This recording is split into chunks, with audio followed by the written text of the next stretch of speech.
Today we're going to talk about the top 10 things that every seller should do before they list their home for sale. And I don't care who you are. I don't care if it's the first house you're selling or the 15th house you're selling.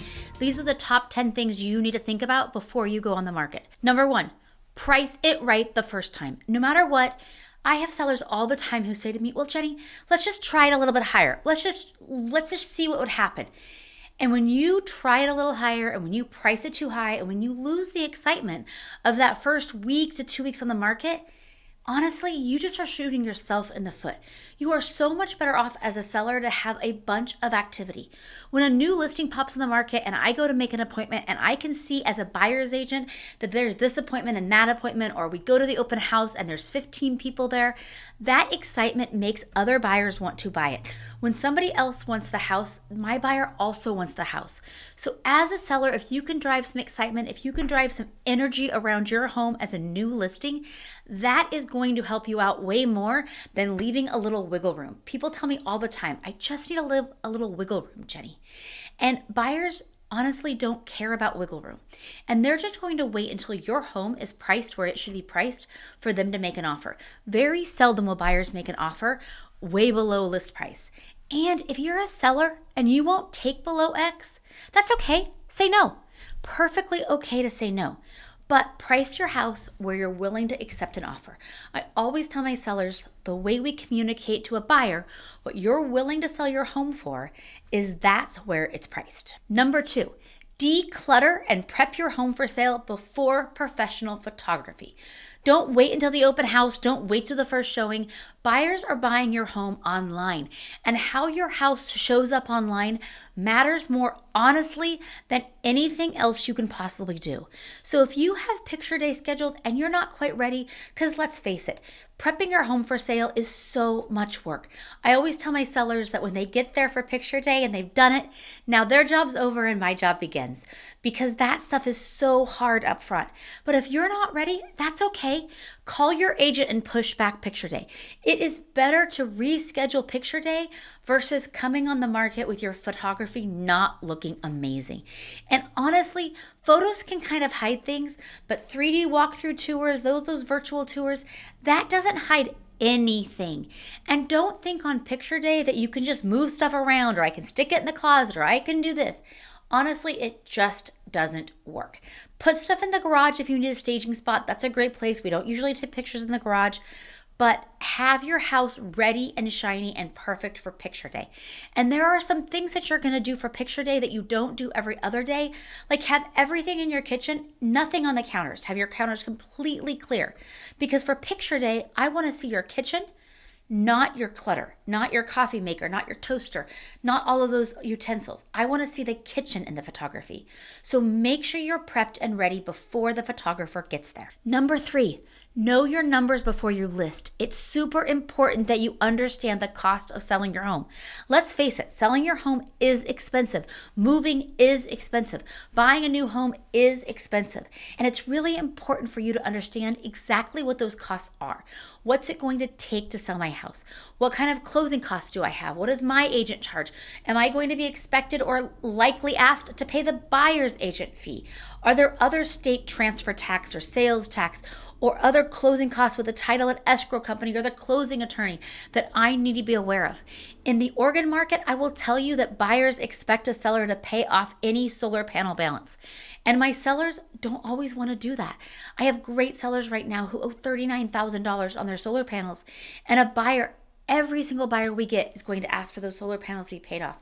And when they were talking about their numbers up front, they weren't thinking about having to pay off that $40,000 of solar panels. So know your numbers, understand your net before you ever go on the market. Number four, the first 2 weeks you're on the market is the most important. So if you go to market and the market is not reacting well to your house, you need to adjust your price. Or maybe you need to make it show better, or maybe you need to make it more accessible. It is important to take advantage of the energy the first 2 weeks on the market garners. And sellers tell me all the time, well, Jenny, I'm just not in any rush. I have all the time in the world. And I fully understand that you have all the time in the world, but I'm going to make you less money if we are still on the market in 30, 60, 90 days from now, because a buyer's going to think your house has something wrong with it. I mean, I don't know if you're anything like me, but even when I look at houses online and it hasn't sold for 111 days, 128 days, 210 days, I think there's something wrong with it. Now, sometimes there is something wrong with it, but more often than that, that seller just started at too high of a price. So think about the first 2 weeks on the market as being the key time to really pay attention and make sure that you're getting the energy out that you need. Number 5, curb appeal, not optional. Buyers are going to make a decision to look at your house online, right? They're going to look at the pictures online that we post, the 3D walkthroughs. They're going to go to Google Earth and look at what's around your house, what's behind your house, all of that stuff. But then when they drive up in their car, if they don't like the curb appeal, if they don't like what they see, they're going to keep on driving and they're not even going to walk in your door. So curb appeal is super important. Now, what do I mean by that? Pressure wash everything. Get that algae, green, dusty crap off of everything. Pressure wash all of your concrete, all your hardscape. Make sure your front porch is cute and painted if it's not painted. Buy a new doormat at Target, $19.99. You don't have to spend a bunch of money. Have some potted flowers. Make sure everything looks great as you walk up from the front of the house. And if your house has been on the market for a while, especially you guys who've had your house on the market maybe 30, 60, 90 days, go refresh that again. I show houses so often that have dead plants at the front entry, and how attractive is that, right? So check your curb appeal. I always recommend that you do fresh bark mulch in the yard, front yard, backyard. Yes, mulch is kind of expensive, but honestly, it's worth it. It will make everything pop. Trim that back the bushes. Make sure the landscaping looks good. Make sure the front looks good. If your neighbor has a zillion million cars parked outside of their house, maybe ask them if they can move some of those or put them away or do something different. Make sure that when the buyer drives up to your house and gets out and walks to your front door, it looks welcoming. Also, make sure that the key that you're using for the front door, opens the front door. I showed a house last week that I had to go into the side garage door, into the garage with my buyers. And mind you, the house was vacant, but the garage was not vacant. It was full of all the seller's crap. It was dirty and dark. And then we walked in through the laundry room and into the house.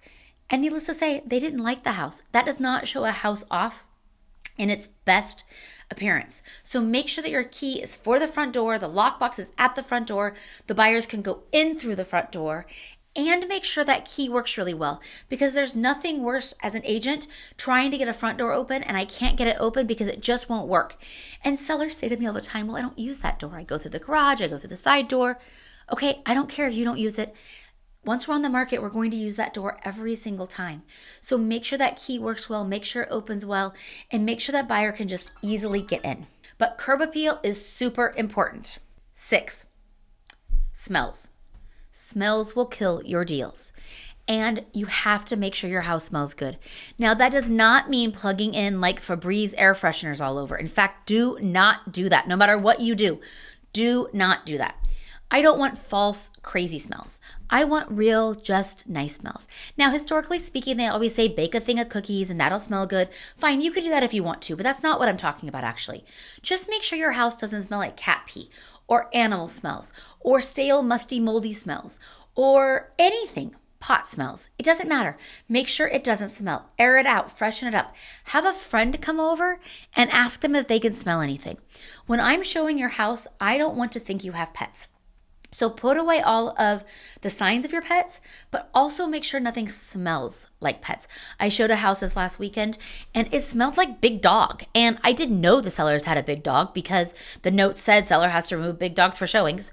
But I shouldn't walk in with my buyers and have it smell like big dogs. And I have dogs. My clients actually have dogs, but we still don't want to buy a house that smells like dog. So smells are really important, or actually the lack of smells are really important. If you have some smells, maybe consider doing an ozone machine or something else, fresh paint, lots of things will fix it, but you can't have your house smell. And sometimes when a house doesn't sell for as much as I think it's going to sell, or when a house has been sitting in the market and I look at it online and I think, gosh, that's a good price. When I walk in, it smells like cigarette smoke or it smells like something else. That will certainly discount your house. So make sure you pay attention to how it smells. Jenny Turner, Lovejoy Real Estate in Portland. I'm so excited to talk to you about this. I have 3 more things to tell you, but I just wanted to remind you that if you like what we're talking about, don't forget to subscribe, click the notification buttons, and keep in mind that if you're thinking about buying or selling in the Portland metro market, I can help. But if you're thinking about buying or selling anywhere in the US, I have a trusted network of advisors, and I am happy to connect you. Just DM me, message me, text me. I will connect you with the best of the best of the best in your market if you're thinking about making a move. Number 7, the emotional attachment that you have to your house is real. We love our house. We picked our house. Of course, we like our house better. That's why it's really important to have an objective opinion about the value of your house, an objective opinion about that orange wall that you painted the dining room that you love, but maybe the rest of the market won't love. Our job as agents is to have hard conversations with people and be objective and let you know what the market is going to say. I just sold a house in Forest Grove, and it was a great house. My clients had lived there 20 years. They bought it as a first-time home buyer house, pretty much like for them together, a first-time home buyer house. And they never planned on living there 20 years, but they did. And behind the house was this huge furniture manufacturing industrial site. Now, before I went to the appointment, I'd looked at the map, I'd looked at Google Earth, I knew it was there. I was kind of hoping because they'd been there 20 years, they'd like planted bamboo and a bunch of landscaping and mature things, and I wouldn't see it very much. But nope, when I got there, it was just like right there, right behind. And their comment to me was, "We don't even notice it, Jenny. It's fine." And I'm like, "Well, do you hear it?" And they're like, "Well, yeah, sometimes we hear it, but it doesn't really bother us. They're good neighbors. It's no big deal, no problem." But of course it affects their value, right? There's a discount on that house because of the industrial space behind it. So I could be objective with them about that, whereas they were just like, it doesn't bother me at all. I don't think it's a discount at all. That's not their fault. It's just you get used to things when you live in a house. You get used to your house's quirkinesses. And maybe you even purchased your house because it was quirky. So it's important to let go of that emotional attachment a little bit and know that when you're selling your house, it is ultimately a product, right? We have to position that product so that a buyer will pay the very most money possible. Number 8, you need to understand the contingencies of the sale. What are the contingencies that are protecting you as a seller? And what are the contingencies that are protecting the buyer? And honestly, in Oregon and Washington, most of the contract has contingencies that just protect the buyer. So as a seller, you need to understand that if you pull your house off the market and you let the buyer do inspections and do their due diligence and do their financing, and they choose not to buy based on any of their contingencies, they're going to get their earnest money back. And sellers are sometimes surprised about this. And so you need to understand the contracts in your state and how that affects it. But here in Oregon and in Washington, the buyer is very, very protected. And the seller, in fact, has to sell the house. Once a seller agrees to sell a house, they have to go through with it, or the buyer can sue them for specific performance. Whereas all the buyers out, if they change the mind, if it's the day before closing and they're like, "Hey, screw this, I'm moving to San Diego," all they're ever out is the amount of their earnest money, which is about 1% of the sales price rounded up, give or take, depending on the transaction. So percentage-wise, the buyers aren't out very much, but the seller just wasted maybe 30 or 60 days off the market, and that can be really, really disappointing as a seller. So make sure you understand the contingencies. Generally speaking, that's seller disclosure contingency. The buyer gets to review the seller disclosures. It's the buyer's financing contingency if they're getting a loan. If they're paying cash, of course, that doesn't exist.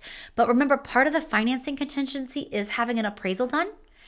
It is the title report contingency, making sure you as a seller have the right to sell the property. We can pay off any liens on the property and clear title for the new buyer. And then finally, it's the inspection contingency. And that buyer can do whatever inspections they want and they can negotiate for repairs. You're not obligated to do any repairs as a seller in Oregon and Washington, but the buyer also isn't obligated to buy it. And then finally, in Oregon, we have a new contingency that sometimes slips in there now. This is brand new in our forms. It's a suitability contingency. Often it mirrors the inspection contingency, so the timeline is the same as the inspection contingency, but it just lets the buyer change their mind for any reason. They don't even have to have an inspection. They don't have to give an excuse. They don't have to do anything. They can just change their mind. So make sure as a seller you understand the contingencies. 9, Pick your battle on the inspection. I see so many situations where buyers and sellers are arguing over $900 on a $900,000 transaction. So try really hard as a seller to not let the principle of it, the fact that you're annoyed by the buyer, try really hard to not let that come into play. And I know it's hard, and I know there's a lot of emotions, and I know at this point in the transaction, the buyer's annoyed you, and you think you're giving away your house, and the buyer thinks they're overpaying for their house. But trust your agent on this. And I really tell my sellers to use the framework. If the next buyer is going to ask for it, we might as well do it for this buyer. If a normal buyer is going to ask for it, we might as well do it for this buyer. Or sometimes, even if a normal buyer won't ask for it, but this offer was better mathematically than anything else we had, it also makes sense to just do it for this buyer. So sometimes it's important as a seller to lose the principle of it and just remember the end goal, which for most of my sellers is to get to the finish line. And that's where two agents working cooperatively, the buyer's agent working for the buyer and the listing agent working for the seller, if the two agents are really working well together, we can often get to the finish line and get our clients there. But sometimes it's hard to push through that principle. I just don't want to do it for the principle of it. And I understand, but try really hard to let it go. Finally, number 10. Your timeline and the market's timeline might not be the same. Maybe your house sells way faster than you expected it to sell. Or maybe it takes a little bit longer than you thought it was going to sell. Have a plan B. If it sells really fast and we haven't found your new house yet, great, rent an Airbnb, stay with family, have a plan B. Honestly, I hardly ever use my plan B. I really like to take my sellers out who are going to be buyers. We go look at houses before we ever go on the market to make sure we're going to find what you want to buy. Don't fall in love, but we just start to look and see what's out there and make sure that in your budget and your expectations, the market aligns. But just in case a great buyer comes along and they have a bucket of cash and they're like, we need your house tomorrow, I want you to have a plan B. And then also if it takes a little bit longer to sell than you think it's going to, have a plan B for that too, right? What are we going to do if we're still on the market in 30, 60, 90 days? What does that look like? What's that plan going to be? So have a plan B. Okay, that wraps up my top 10 tips for sellers. Remember, if you like this content, let us know in the comments. What else do you want to hear about? What are you wondering about? Are you thinking about selling your house? If you have questions, reach out, DM me. I'd be happy to help. I can help you myself in the Portland metro market, but if you're thinking about buying or selling anywhere in the US, just let me know. I have a trusted network of advisors. I'm happy to connect you with the perfect agent to help you get to the next chapter.